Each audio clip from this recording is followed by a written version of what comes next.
పల్లెలో జరుగుతున్న సంక్రాంతి వేడుకల్లో పాల్గొన్న సీఎం చంద్రబాబు ఇవాళ గ్రామ దేవతలకు ప్రత్యేక పూజలు చేశారు. గ్రామ దేవత గంగమ్మకు చంద్రబాబు దంపతులు, లోకేష్ దంపతులు పూజలు చేశారు. కులదైవం నాగాలమ్మను దర్శించుకుని పూజలు చేశారు. కొబ్బరికాయలు కొట్టి మొక్కులు చెల్లించుకున్నారు.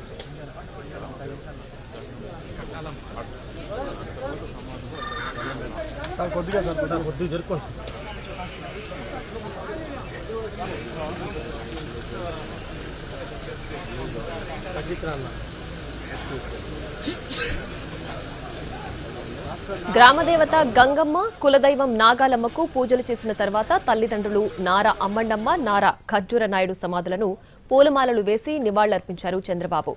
ఆ తర్వాత ఎన్టీఆర్ విగ్రహం వద్దకు చేరుకుని నివాళులర్పించారు.